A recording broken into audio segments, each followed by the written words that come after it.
depois de toda essa campanha midiática gigantesca para desgastar o bolsonarismo, 54% das pessoas acreditam que Bolsonaro é inocente. E esses são números que furam a bolha. Não é só mais a direita que pensa que o STF perdeu a sua credibilidade.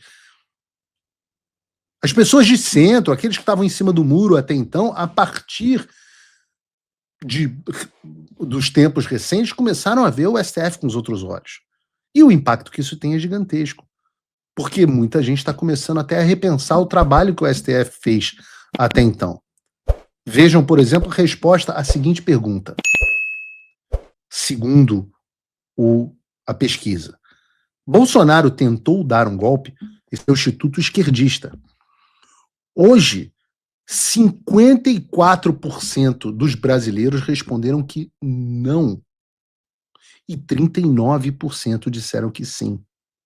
Ou seja, mais da metade da população brasileira hoje, segundo o Meio Ideia, não acredita na narrativa do Supremo Tribunal Federal, da Globo, do governo Lula, do Estadão, da Folha, de que o Bolsonaro planejou um golpe de Estado em 2022.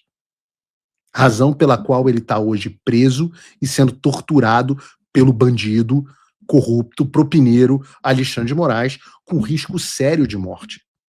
Ou seja, mais da metade dos brasileiros acham que o Supremo, que é a maior corte do país, colocou na prisão um homem inocente.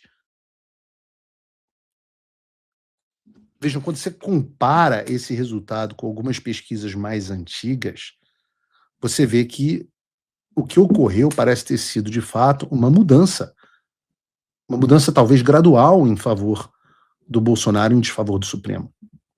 Eu não achei uma pesquisa do mesmo instituto, mas vejam que na Paraná Pesquisas de janeiro de 2025, ou seja, um pouco mais de um ano atrás, 45,6% das pessoas responderam que o Bolsonaro tinha tentado dar um golpe, enquanto 44,4% disseram que não. Ou seja, era meio a meio, com um pouquinho aqui na margem de erro estatística, dizendo que o Bolsonaro era culpado, tinha tentado dar um golpe de Estado.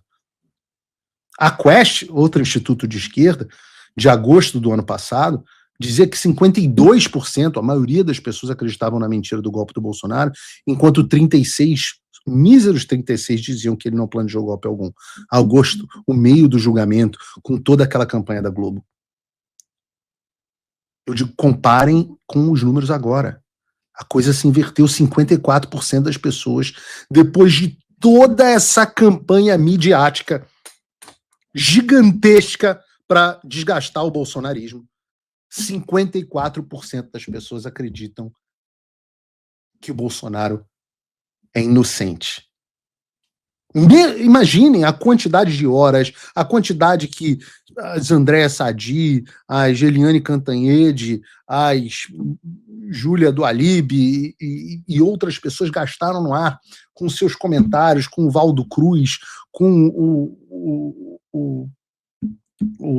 todos eles, dizendo que o Bolsonaro era culpado, a quantidade de horas gastas para hoje a maioria da população olhar e falar assim, não, quer saber? O Bolsonaro era inocente, cara.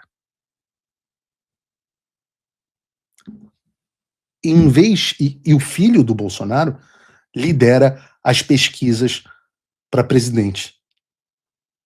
Enquanto isso, a imagem do Supremo Tribunal Federal é tão ruim que quando se pergunta a essas pessoas sobre a chance delas votarem em um senador que apoia o impeachment de ministro do STF, os resultados são esses.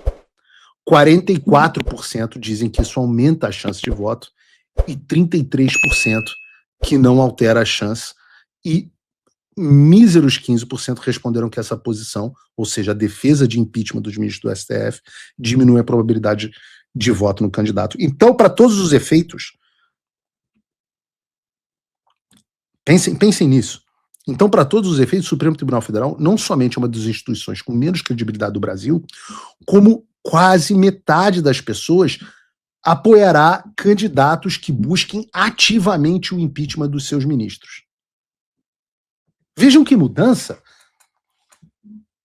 Ou seja, os caras criaram um inquérito para proteger o tribunal, supostamente, e a credibilidade, condenaram o Bolsonaro para impedir ataques às instituições, e etc, etc, e tentaram destruir, assassinar a reputação do bolsonarismo e acabaram com a maioria da população considerando o Bolsonaro inocente, o filho do presidente Bolsonaro liderando as pesquisas, a credibilidade do Supremo Tribunal Federal na lama e o impeachment dos ministros como principal bandeira da campanha do Senado em 2026. Parabéns, vocês são fodões. Vocês são fodões. Eu não consigo imaginar um plano mais lambão do que esse. Perdão, consigo sim. Consigo olhar aqui para os Estados Unidos e ver o plano igualmente lambão do Partido Democrata, que trouxe Donald Trump à presidência dos Estados Unidos, com o dobro do apoio, com um landslide, com maioria na Casa e maioria no Senado, e com uma agenda 2 vezes mais agressiva do que no seu primeiro governo. É o único plano tão lambão quanto o do Supremo Tribunal Federal e da Globo que eu consigo imaginar.